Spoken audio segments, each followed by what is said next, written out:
Mine podcast number 8. This is a podcast where you will experience hell. 3 metal fans of a similar age. 2 of those fans love heavy metal music. 1 takes more convincing. Myself and Paul tried to convince Simon that he should listen to new tunes. Simon then comes back with a classic album that we will discuss also. We can no longer play music on this podcast, but we will issue a playlist in the show notes so you can hear the music that we are talking about if you want. That's nice and easy, and that's the only way we can do it. We are often joined by a guest to give us their opinions on our choices and recommendations. Tonight is no different.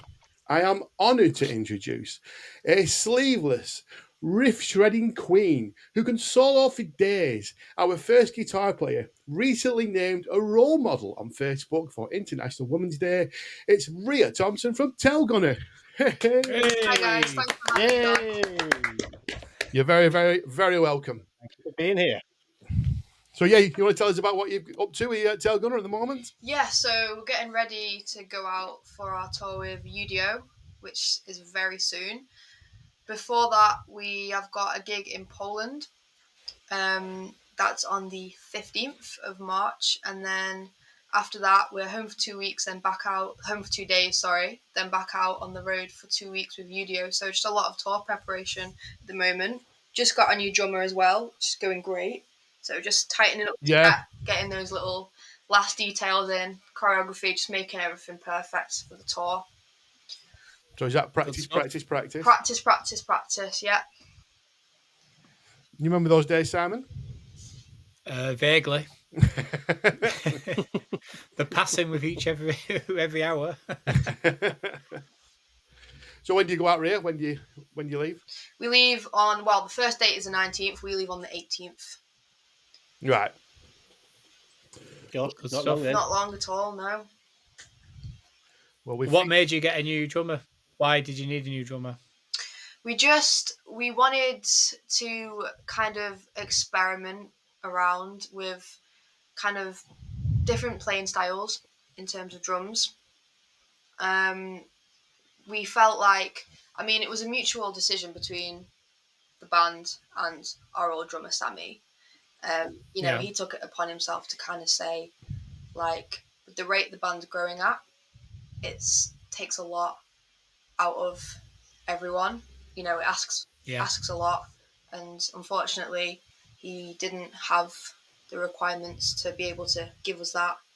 So he kind of spoke to us, told us that, and we found Yanni from Sweden, who fills the role perfectly.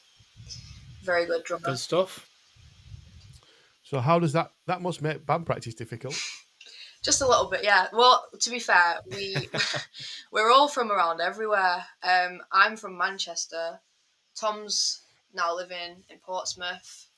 Zach's from Reading. Obviously, Yanni's from Sweden, but we commute in Birmingham for practices, and we only get together when we have like big tour coming up, and we just kind of like spend like a lot of time together that way, as opposed to having it like scattered around. We only practice when we need to for gigs and stuff. Right. Yeah. So how did you get together? If you're also separated over the UK, how did you get together originally? Originally, I wasn't the original guitarist originally. I've been in the band now for about 6-7 months. But if I recall rightly, it was Tom, who put out an ad on Facebook looking for musicians around the UK to fill in for the project of what is Tailgunner. And over time, he found everyone. A few small lineup changes, but it's pretty solid what we have right now going forward. Mm-hmm. Right. But I got in contact with the band. I originally joined because I was supporting them on their second or first UK tour that they had with my old band. I was supporting them, and then I saw that they were looking for a depth guitarist to fill in for one of their festivals. So I knew them already because I played with them. So I messaged Tom and then filled in for the summer with them. And then they did the auditions, and then they asked me to become a permanent member. How many songs did you have to learn? How many songs for the audition? Learn? I know you'll know them all now, but I mean for the audition. I never officially auditioned, just because I played 5 gigs with them before that during the summer. So they were auditioning other people, but they were also taking me into account. But for the first gig I played with them was called the Wild Festival. I learned their set was, I think it was 6 or 7 songs. It was a 45-minute set. So 6 or 7 songs. We had a couple covers in there, Painkiller being one of them. I learned that. I had to learn that in 3 days so they could play the festival and still get on with it. That takes some doing. I've been watching you on YouTube because obviously you're not on the album. So yeah. Did you? So you're on YouTube. Just make sure you're any good. Yeah, you do all right, don't you? You do all right. Thank you. Yeah. Right. Well, shall we go into albums then? Yeah. Okay, I will go first. I would like to introduce Simon to some Norwegian metal that's not black metal. Formed in 2015, the blend of rock, punk, and metal has energy and groove. This album was released this year, and it's another stellar example of their work.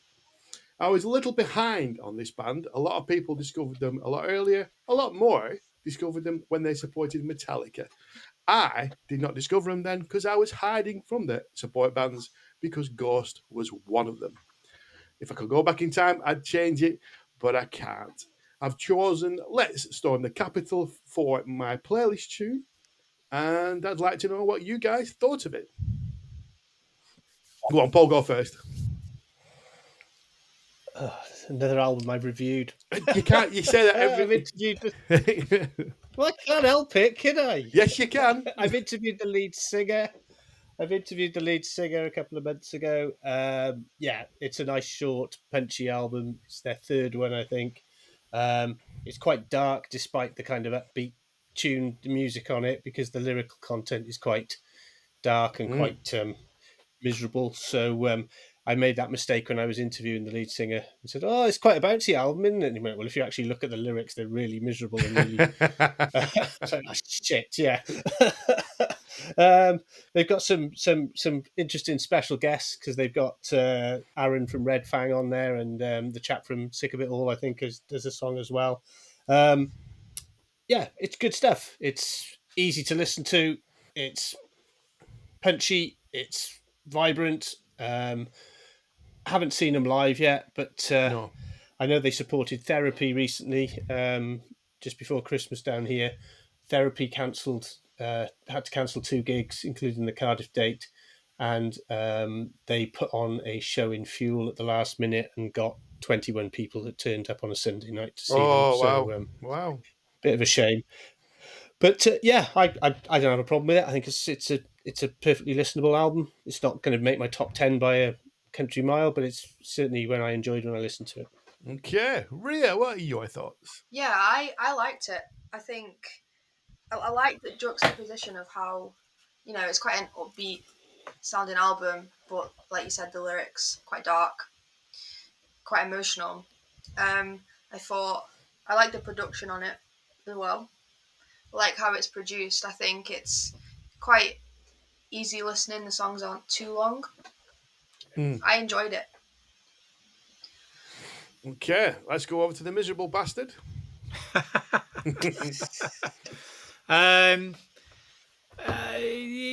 It's okay. It's not fantastic. It reminded me a lot of the Murder Dolls. Jesus Christ! If anybody remembers them. Oh yes, I like the Murder Dolls. And you're wrong. Yeah. And you're wrong again. You're wrong. I'm not wrong. Yeah, it reminded me a little bit of them, of which a band I didn't like when they came out. The good thing is it's short, so it didn't take up too much of my time. But it was instantly forgettable as well. I don't think which that's I don't know. Well, it was for me. Maybe you probably listened to it more than me, but I mean, I've only listened to it once. But like I say, it was instantly forgettable. Even now, I'm trying to remember some of the songs, but it'll not be played again. So it's another fail, if I'm honest, Neil. It's not as bad as some of the crap we've played. I know. I actually, I've not gone black metal. I've not gone out extreme, and I still can't get when you. you said what part of the world they were from, I was surprised. Okay. So that's one thing. When did they support Metallica? 2019, I believe. I'm sure I didn't see them. Which one did Did you they go support to? them on all the days? I don't know. They were the one that I went to. At the Etihad City's ground. Yeah, I think so. Were they? Yeah, I went to London, I didn't must I? have. Was it them? Then Ghost. Yes. Then Yes. I must have seen them. Oh my God! You're right. But You again, can't remember instantly them. forgettable. Yeah. No, I remember Ghost because my mate who I went with, he likes Ghost. So, and I was saying to him, these are crap. And then got one. It must be like listening to your granddad here, Rhea. I remember when. I remember the days. Old songs were 3 minutes long. Oh God! No wrong with 2.5 minute punk song though, is there? If it's No, done right. and it's close to that, isn't it? It is. I mean, like I said, give him the due. I think the longest song's 4 minutes 20. The album, the last album before Molotov Cocktail, that actually blew me away. There's Well, literally. it's kind of there's some poppy bits in it, but it never seems poppy. If that makes sense. There's lots easily. Don't know. It was very interesting, the last one. So I like this one a lot, but obviously that's why I brought it. So anyway, what have we got? I've got 50%. No. I've got 75. No, you got 75. Yeah. Right, that'll do me. I'm happy with that. We'll go on to Paul's choice. Right, we're going from Norway back to the coal fields of South Wales. You've never left Wales. You've never left Wales. Oh, you've never left Norway. Nope. Paul's never left Wales. So I went for Florence Black's new album, Bed of Nails. Florence Black, 3-piece from Merthyr Tydfil. Plenty of attitude, plenty of Merthyr attitude these boys have got. They've been around for probably 12 years or so. Only released their first album, Weight of the World, in 2021. I would imagine, Rhea, you might have crossed paths with them because they've done the kind of Call of the Wild and that kind of circuit. You probably may not have. No, I've never heard their name before. This is the first time I've taken a listen to them. Right, okay. She only plays with good bands, probably. Yeah, fucking twat. So they just finished their latest tour where they've been selling out 1,200 plus venues. So they sold out the Tram Shed in Cardiff, which was a pretty feisty gig. They play a heavy blend of hard rock and metal, plenty of melody. For a 3-piece, they've got a really big sound. Tristan Thomas, the vocalist stroke guitarist, is a very impressive player, especially live. He can shred like anything. They do a fantastic cover of Bread Van, the Budgie song, when they play live, which they've made their own. The track I've chosen for our playlist is Rockin' Ring, which is a 3.5 minute song full of power, and another album that Simon are very short songs. There's not a lot of long stuff on here. Oh. So there we are. It's been a quick Welsh couple of days for that respect. Well, do you want to go, Simon? Well, no, we'll leave you to last. Just getting you excited. Don't steal my thunder. All right, we'll go. We'll go to Rhea then. I like this. I liked a few of their tracks on this album. I think they had a couple filler songs. My favourite track was Warning Sign, I think it was called. I liked the acoustic guitar in the intro. I thought it was different because it didn't sound. I couldn't pick up on that happening in any of the other tracks. I think the production was quite good. It had quite a modern sounding production. Yeah, it's quite thick, isn't it? Yeah, it was pretty heavy hitting. Yeah, I think Ramesh did it. So is he Ramesh? He's done Motorhead, Bullet. Yeah. So he's pretty well known down this way. Yeah. So when they play outside of Wales, are they getting similar numbers? Yeah. Oh, cool. Yeah, they've done. Last year they did. Were they on? I think they might have been on a couple of the Guns N' Roses stadium tours. Oh, nice. They certainly picked up some big stuff. They've been on a kind of upward trajectory for the last couple of years. And the reason I asked, Rhea, because you're playing Stone Dead this year, aren't you? And Florence Black played it last year, and they've played virtually every one of the kind of classic rock festivals that are around. Played Bloodstock a couple of times, so yeah, they've been around for a long time. I've seen them in clubs with 10 people, so it's good to see a local band building. Right. Well, I'll take it before Sam. I'll try not to steal his thunder because I've got an idea.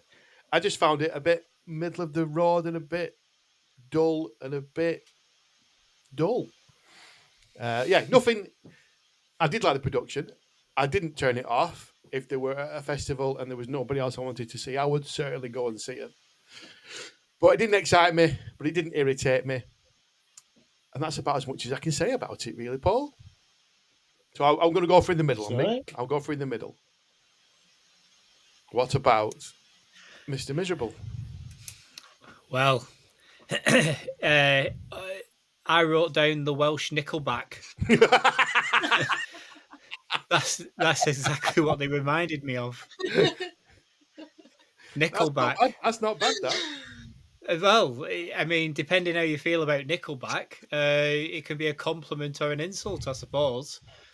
I mean, the production is good. It does sound. They sound like a really, really massive band. Yeah. It's just, it's like you said, it's a bit bland for me, but that's Nickelback. Again, instantly forgettable, but I listened to it all. I didn't hate it, but I didn't love it. You know, it's like, all right, that's that then. First few songs, I thought this is going to be a banger of an album, and then as it goes on, I thought, oh, it's starting to feel Nickelback. It's all I can think of, really. So do you know Nickelback, Simon? That's not a joke. Do I? But personally, Chad's just been over. It's dropped off my lawnmower back. Was it a petrol one? No. It's like the electric ones with the old. You had to get the lead out and give it a good finger. Yeah, to be a rock star. Yeah. No, I was asking because does anybody here know Nickelback? I don't know them, to be honest with you.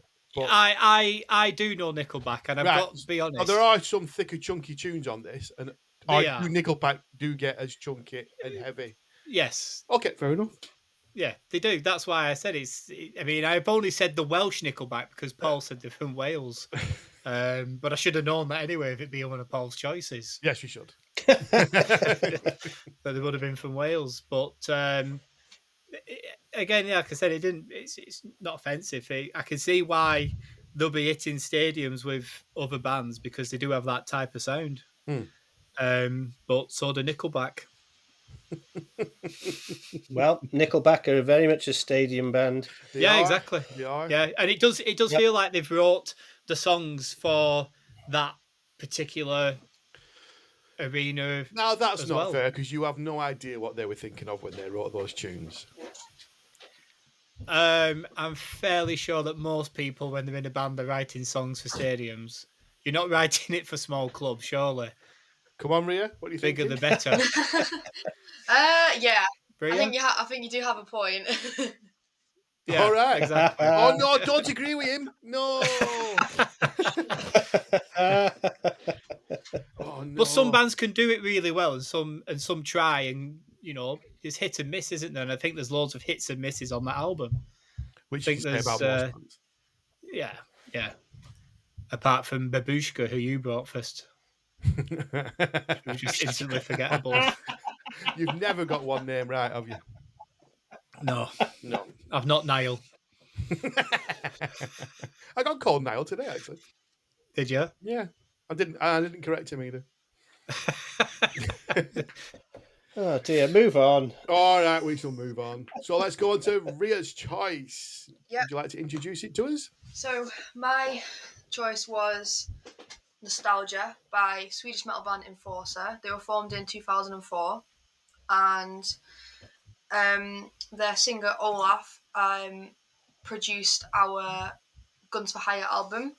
So we're in quite close contact with him. We played with them recently in Germany at Keep It True, and they were definitely the band that blew me away, left me like wanting to get better and step my game up a little bit. So ever since then, I've been listening to the album, and it is definitely one of my favourites this year. Wow. Yeah. It's very heavy metal, isn't it? Yeah. And it's very guitar-y. Very guitar-y, which is why I like it so much. Yeah. It was. I thought as much. Yeah. The Scorpions sprang to mind. I don't know about you, Paul, but the Scorpions sprang to mind to me with them. Not Nickelback. There's a bit of Scorpions in there, certainly on the shall we say the ballads, which hit you in all the kind of spots that most of the Scorpions ballads do, which is somewhere below the stomach and getting your stomach ready to empty. But do you want the rest of my opinion? Yeah, go on. Yeah, go, let's have it. Did you have a track for us, Rhea, that you wanted to pick from this album? My playlist track is White Lights in the USA. Okay, cool. We'll be there. So the interesting thing about this for me is that I've seen Enforcer a couple of times live. Last time I saw them was in October last year at the Steel Mill in Wolverhampton, where they were second on the bill to the Destruction gig. So it was Destruction, Whiplash, Enforcer, and Crysis. And live, they are one of the best bands I've ever seen. They are high tempo, full of energy. They don't stop running around. They end up with no shirts on, so that kind of thing. They only start with the bloody waistcoat on, don't they, most of them? So, and they've got some great facial hair, and they genuinely are a band from... they're kind of timeless in a lot of respects. So live, they're absolutely brilliant. They destroyed themselves at the Steel Mill on a night where you had Destruction and Whiplash by playing a ballad, which absolutely killed the vibe after, I think, 5 tracks of high tempo running round and everyone was getting really into it. And then they played a ballad. I can't remember which one it was. And that's what I found about, I think it's actually called Nostalgia, according to them. Yeah. But the fast stuff, I mean, bear in mind what I brought to you the other month, which was Iron Savior, which is full-on speed power metal. Enforcer are very much in that bracket. They're very much the speed metal kind of classic heavy metal. And when they get going, I really enjoyed the fast stuff. Unfortunately, there's 2 or 3 songs on here which I really struggled with. The title track, what was it? Heartbeats with his falsetto vocals. I really struggled with that. And what was the other one? Metal Supremacia. Yeah, I didn't like that much. But I've played it 3 or 4 times. I can see why you like it, Rhea, because it is really blurry fingers, that kind of thing when you're playing and that kind of thing. And having seen you guys play live, I can see exactly why you like it. And I can see why you'd be on the bill with them, because you kind of linking together, there's a very much a groove between the 2 bands. Overall, it's not quite what I'd pick, but the fast stuff, quite enjoyed it. Very, very similar to me, to be honest. They were I love the faster stuff. Instantly a smile comes on your face. It's like, yes, heavy metal, let's have it. His vocals can irritate a little bit when is it track 3 and he starts off really giving it some calm, chill.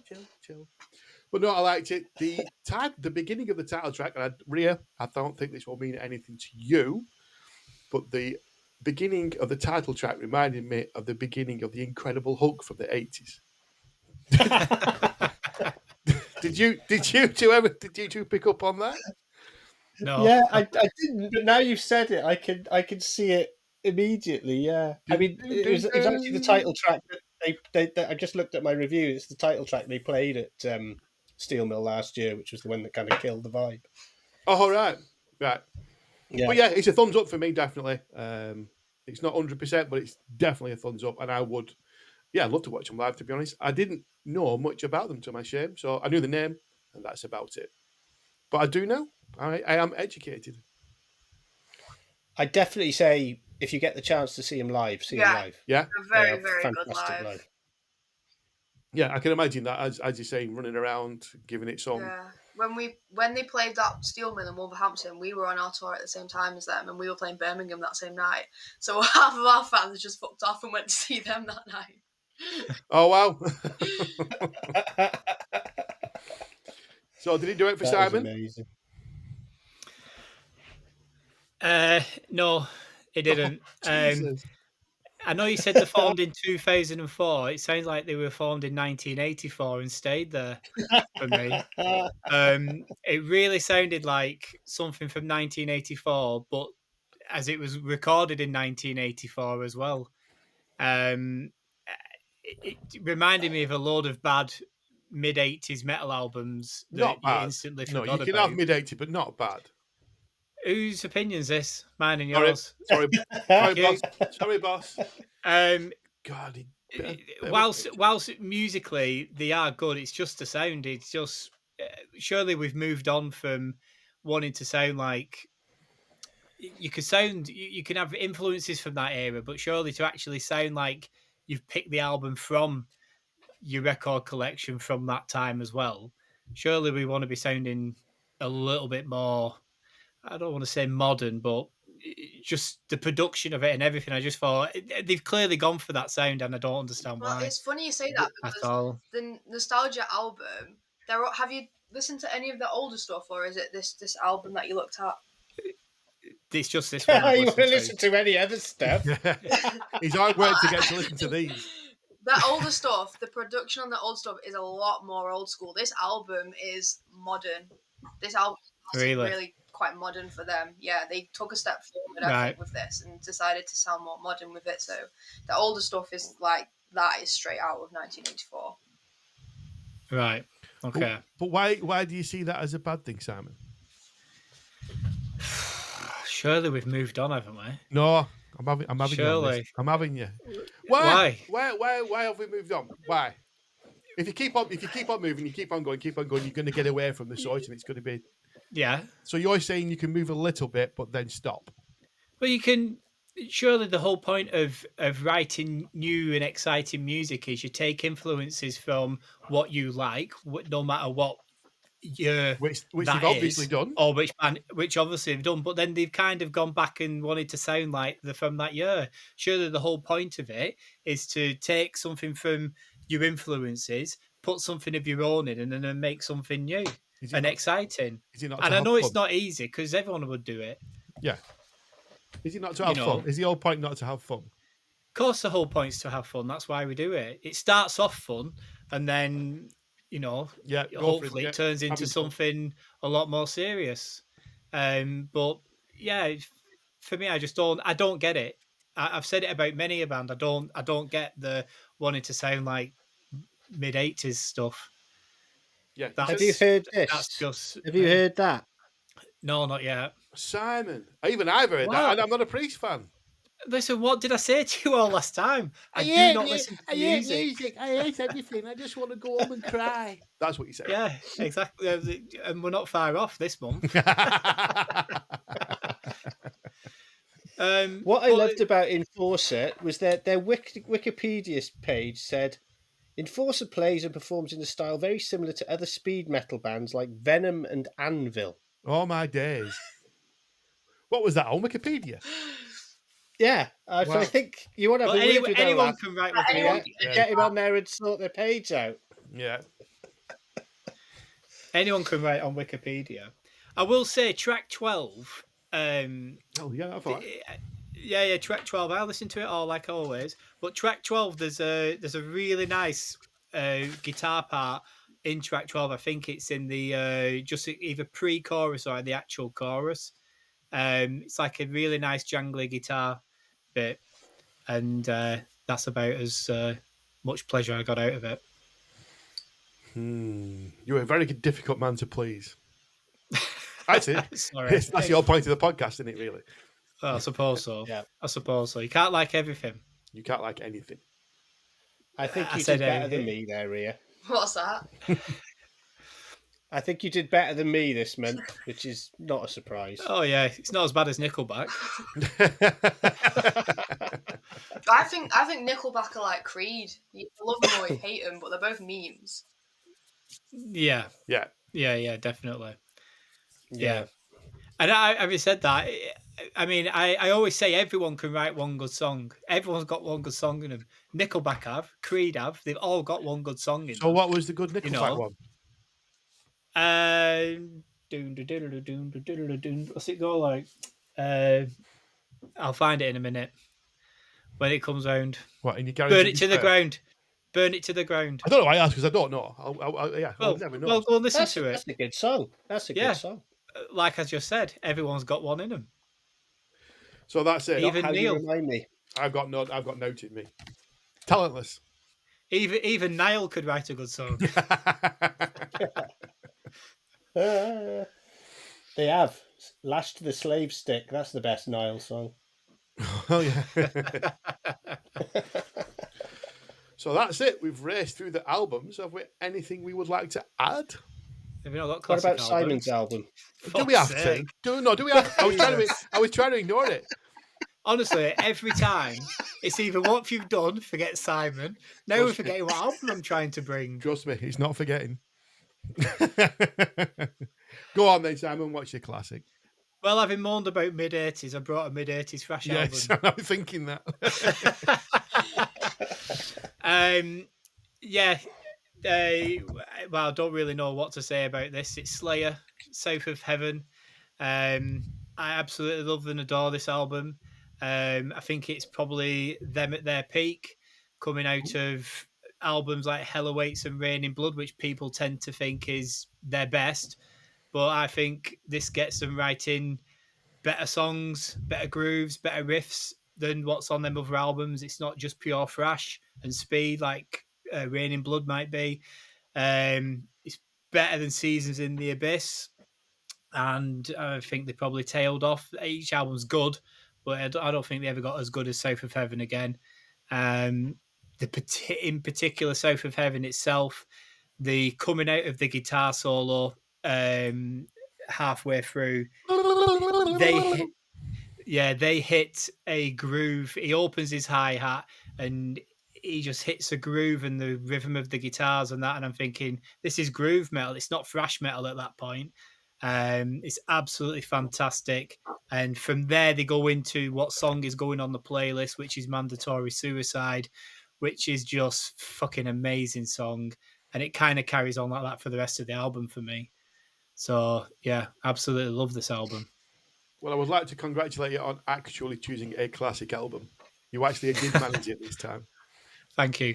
It's got plenty of classic tracks on, hasn't it? It is chock full of a live set and yeah. And I remember when I saw them in Leeds, I think 2005, maybe a bit after that, and it's been a really, really sunny day. And then Slayer came on, and these black clouds just came over the back of the stage, and it started to rain. Yeah, Leeds Festival. And they opened up with South of Heaven, and after South of Heaven, it had just started to rain. Tom Rhea just says, "Are you all burning?" And I thought, yeah, he knows the script, doesn't he? He knows he's playing up to the crowd there, like. But yeah, fantastic. He famously wouldn't even acknowledge the crowd for quite some time, wouldn't he? No. Then he get about the year 2000, he started realizing that there were people there watching him, which is always nice. What did you think, Paul? First time I saw them was on this tour, 15th of September 1988, Newport Centre. 8 tracks out of 9 from this album played. Wow. Astonishing night. Yeah, I would... Hell Awaits is always my favourite album by Slayer, purely because it's so visceral. but this it depends on your mood as to which one's my favourite. There's Halloween's Rain in Blood. This one, it's got. I'm glad you picked Mandatory Suicide and not Halloween's or War Ensemble, which you said on the messenger. I thought you were having a bloody Bolton breakdown. Mandatory Suicide is my favourite all-time Slayer song. So, I'm you're welcome. Very happy about that. When you said it, I thought, oh God, you really have picked. I mean, it's like poles apart from your last choice, bloody Thunder, isn't it? You know, I mean. Well, there you go. I am a complex man. There was nothing to argue about with it. There's no fat on this album at all. It's 36 minutes long, so it's only 7 minutes longer than Rain in Blood. Wow. Which is astonishing when you think about it, because everyone thinks Rain in Blood, wow, it's like over in 29 minutes, but you know what I mean. But it also feels like a slower album in that respect as well. It's the way they've turned the pace down, but they've kept the intensity. Yeah, I fuck all else to say. It's brilliant. Throw my book away. What about you, Rhea? I'm not. Look at that grin. Okay. I'm not a fan of Slayer. I never have been. I'm not massively into my thrash anyway, to be honest. But Slayer are definitely the one out of the big four that I like the least. My favourite track is South Heaven, and that is actually my favourite Slayer track. But to be fair, I don't like many Slayer songs anyway. So, it's a good album. It's definitely it's a very, very good album, but it's just not for me.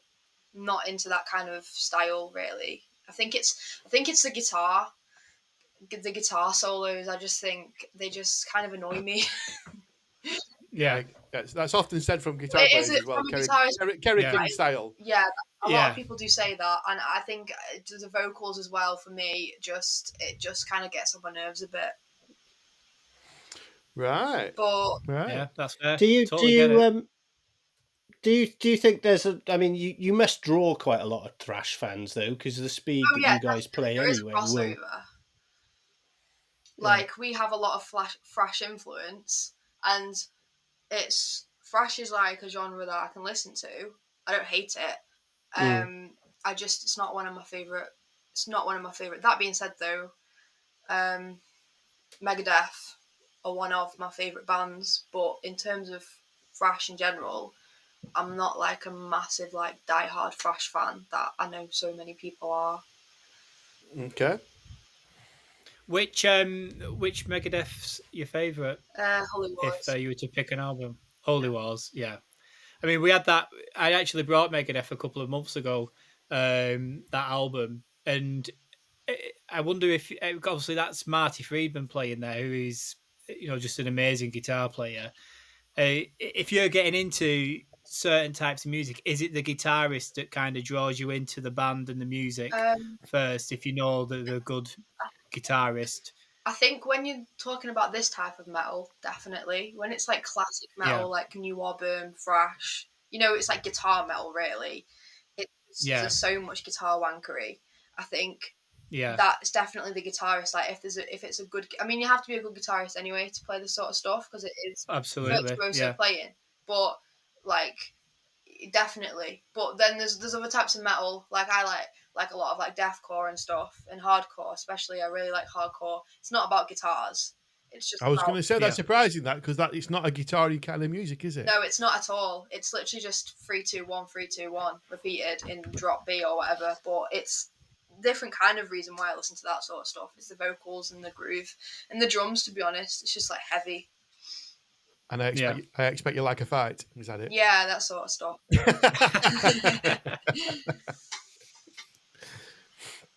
Yeah, because a lot of the ways in with bands with myself is if the drummer's good and I can listen to the drummer, then I can kind of get through anything that drummer's playing, really, because that's kind of what piques my interest. Yeah. So I'm just wondering if it was the same with you saying Megadeth. I thought you were going to say Holy Wars because of Marty Friedman, really, because he is the one people tend to go to. Yeah. Just going to say, Marty Friedman's got a new album coming out in May. I've just seen a invitation to review it on my phone, so that'll be worth listening out for, I'm sure. Ah. Well, yes, Rhea, I was going to say, were you saying thrash is not your go-to? What would be your go-to? You say that because classic metal and Nawabum, there's not lots of it around No. in the modern thing. Not really for the modern thing. I think my go-to would probably be glam metal or just hard rock. I mean, my favourite band are Guns N' Roses, and they've been my favourite band since I was like 9 years old, and that's never changed. And a lot of bands I get into, I like them, and then I listen to them 3 years later, and I kind of think like they're a bit cringe now. I don't really like them much anymore. But Guns N' Roses have always been my biggest inspiration. So I mean, they're like hard rock, kind of sleazy. So I think that's like where my roots are always going to go back to, just like that kind of like 80s kind of vibe. But then on the complete other end of the spectrum, I do like a lot of like modern hardcore bands, and I'm big into Suicidal Tendencies, which definitely have those thrash influences. That's like a good mixture between the hardcore and the thrash, kind of joining together. Yeah, yeah, and they're fucking amazing. Yeah, and they are amazing. They are amazing. As Neil has seen my love for Suicidal, haven't you? Well, I saw it for 3 seconds until you killed about 17 people in front of us and went down to the front. Yeah, well, there you go. That's what happens. That was quite spectacular. The first time I saw Suicidal was the first time I saw Slayer on the Clash of the Titans. Yeah, what year was that? My memory's gone. 90, 91? No, I don't think it was 90s. I think it was. Yeah, I think it was 91. Might be 1990, no. Yeah, it's no later than 90, surely. No, I think it maybe 1990. I remember a friend of mine went and I never went, and I was pissed off with him. I went a long time. Oh well, there you go. There's another reason not to like you. So are we? Well, certainly 3 of us are giving it a thumbs up. Rhea, are you going thumbs up or mid-range? Yeah, I'll give it a thumbs up. It's not a bad album. It's just not my taste. Yeah. And it does have "Safe for Heaven" on it.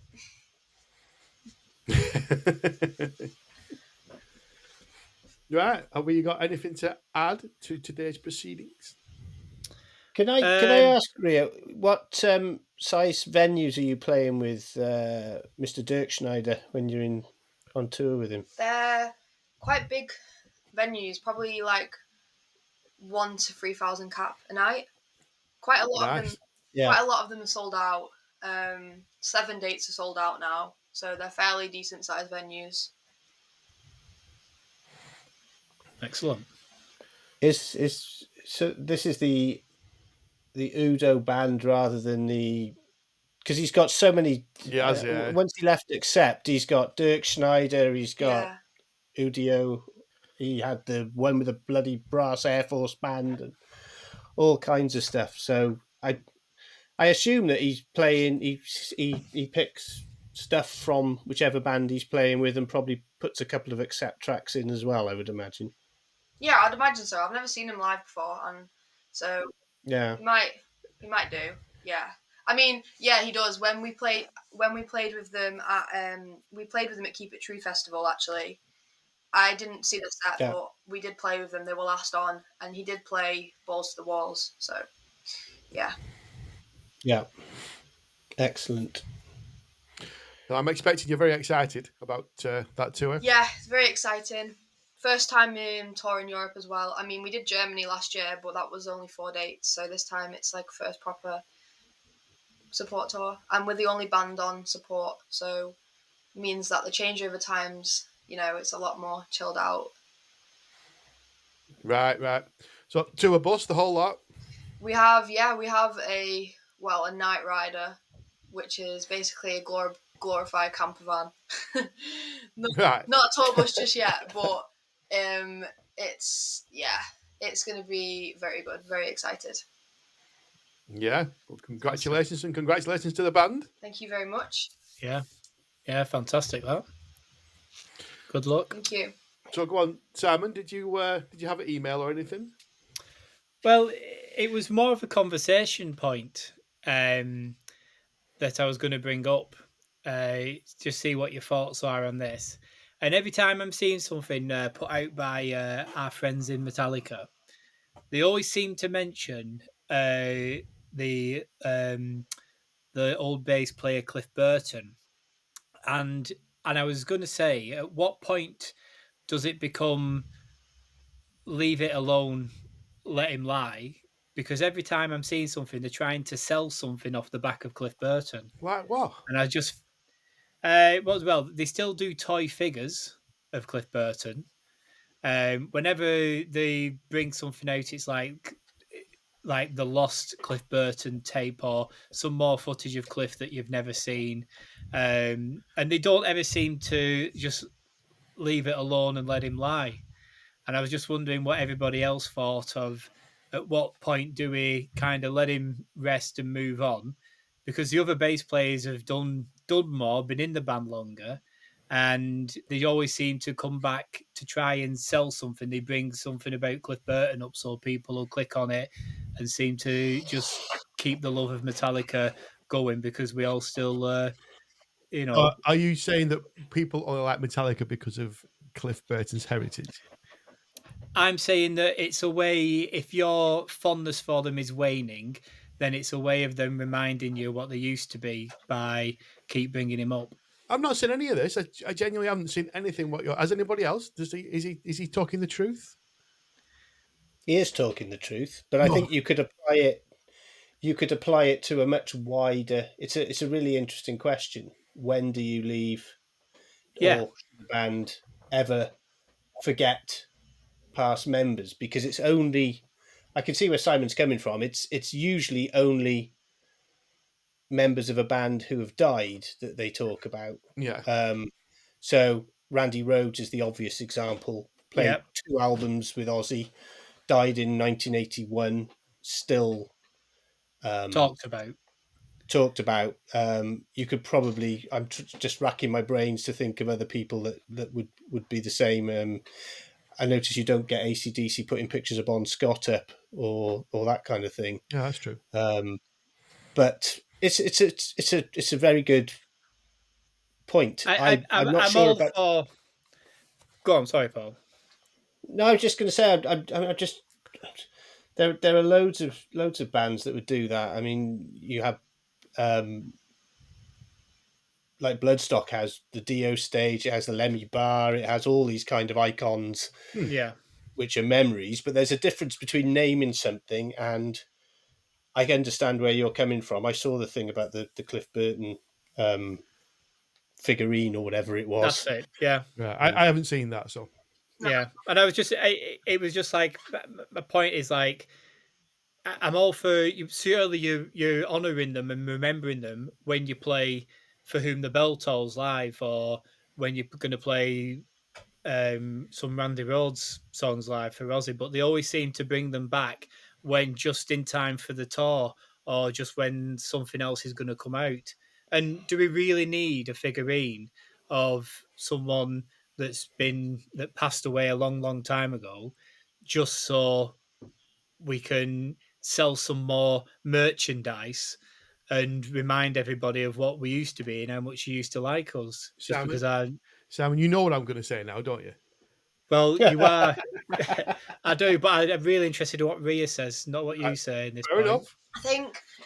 I mean, I think, like you say, it's just a money making thing, isn't it? Like they're reminding fans, like this is who come see us still, almost like saying we're like what we were, even though they're not.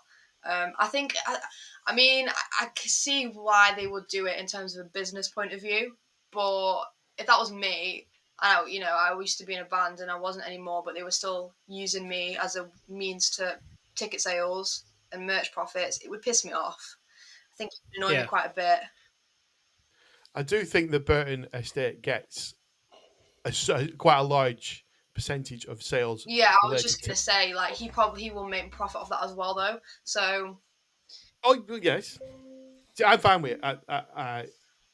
I'm very happy with it. I don't. If you like that figurine, which I've not seen, buy it. If you don't like it, don't buy it. Nothing's being forced upon you. But what I am going to say, Mr. Simon Tubbs, when we go to Copenhagen, what are you going to do when we're over there? When the band aren't playing, what are you going to do on the night off? Well, yeah. I mean, Rhea, if you don't know, Cliff died back in 1986. 86. Thank you. The tour bus crashed. He went out of the window, and the tour bus rolled over him, and he died pretty much instantly. Now he died in Sweden on just like a dual carriageway in Sweden. So when we go watching Metallica in Copenhagen, my friend wants to go to where he died and pay his respects in that. So that's what I'm going to do. But I'm not making any money off that, am I? I'm not I'm not reminding people. If I went to Seattle, then I'm going to go to Jimi Hendrix's grave, aren't I? All right, you've got me on that. You're not making any money though. So Yeah. Yes. What if there's a little stall next to where he died with Cliff Burton figurines because they know that there's going to be thousands of Metallica fans in Copenhagen? Take my money. You would buy one. You would buy one. Yeah. Take my money. Take my money. Yeah, no problem. Yeah. I mean, I don't really want to speculate on what the figurine would be of. You go to the Eiffel Tower, it's the Eiffel Tower. You go to Italy, you buy a leaning tower that looks like that, aren't you? I would dread to think what they are selling there. I'm not going there. Just speculating. Rhea, have you got any rock stars that are posthumous that you kind of would like to emulate or hold up there? I think my biggest inspiration is Slash.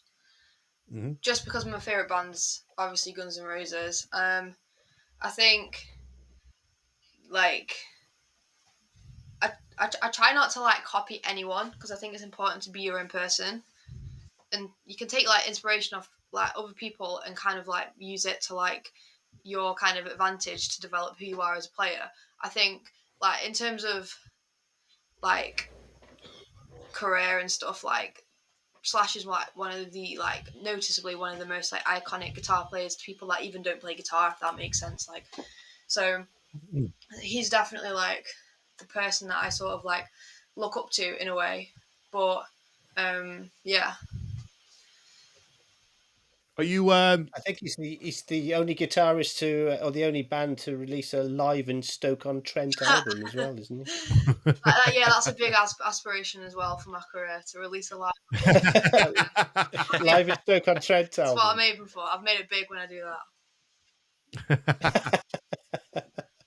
Have you got any new material on the way, Rhea? Is there anything sitting down writing or standing up writing? We are recording for album 2 at the moment. We've got the tracks ready. We just need to sit down and finish them off, get the pieces together. But at the moment, we're going to be touring as much as we can out of the Guns for Hire album first, and really getting the most of that, playing in every little city around the world, trying to get that out to as many people before we start to release content for album 2. Yep. Sounds very how does it work with release? Do you get radio play and stuff like that, or is it just stuff online like Instagram or YouTube and stuff like that? Or, are you getting picked up by radio stations? Get played by a couple of radio stations, and album 2 will be more of an established band by then as well, because we will have done a lot more tours.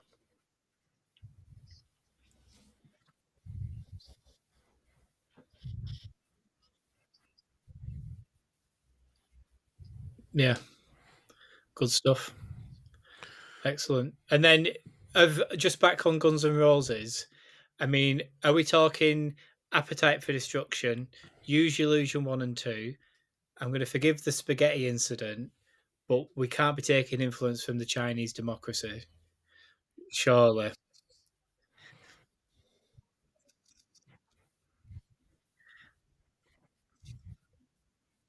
Yeah. Yeah. It is dirty, isn't it? It's dirty. Yeah. Yeah. And Lies as well. The 4 live songs and the 4 acoustic songs. Yeah. Yeah.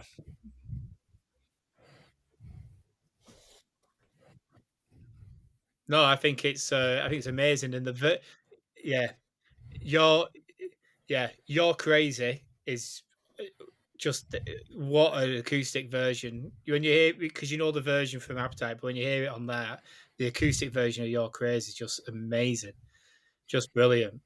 Yeah. I love that. I love Appetite. I love Use Your Illusion 1 and 2. I don't mind Spaghetti Incident. Um, I like the first song on Chinese Democracy, which was the single.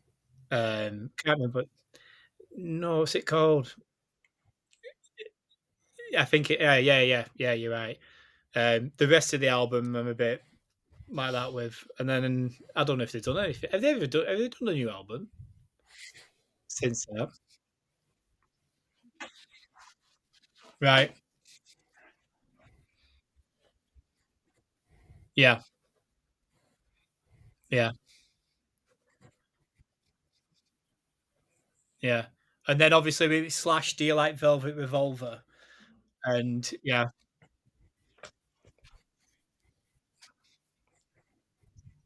Yeah.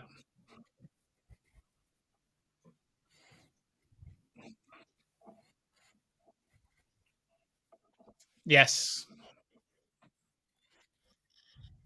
Yeah. Yeah. Yeah. No. What about his Miles Kennedy stuff?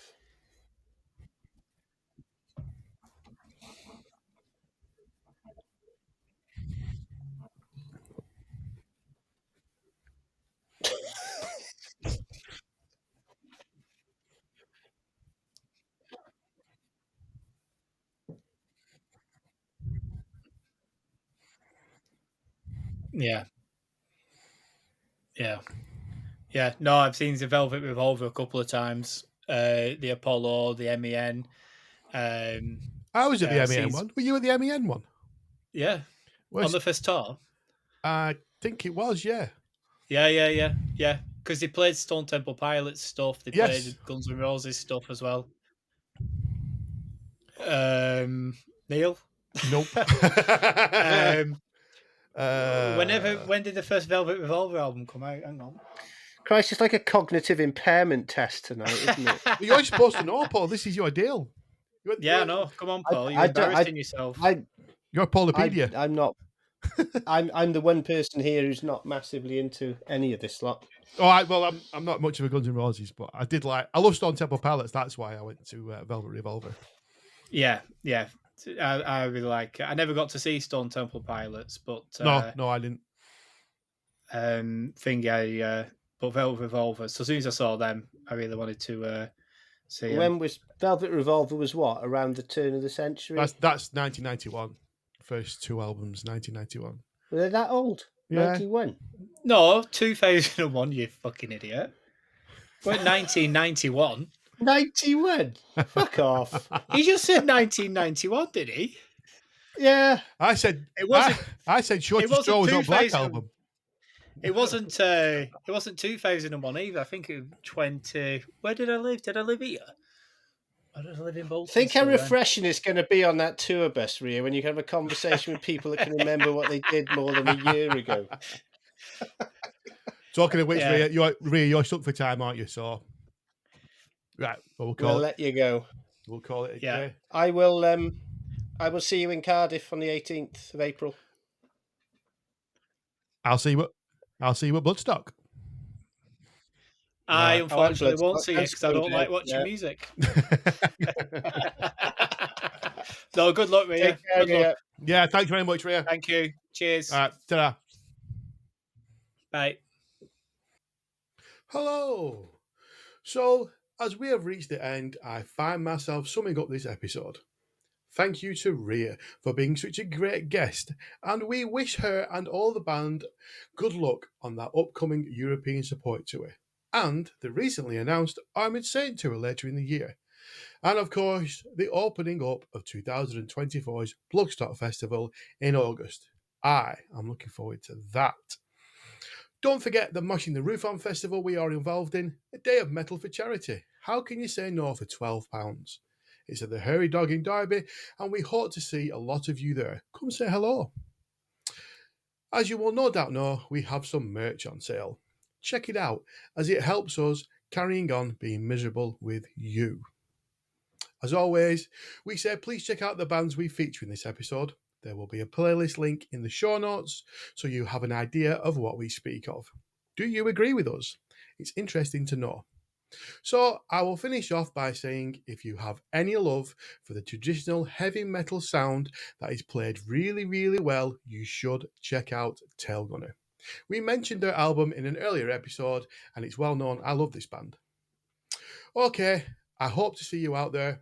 If you have recently bought some merch and wish to share the photo, we will do the same on our socials too. Cheers, people, and stay metal. Ta-da!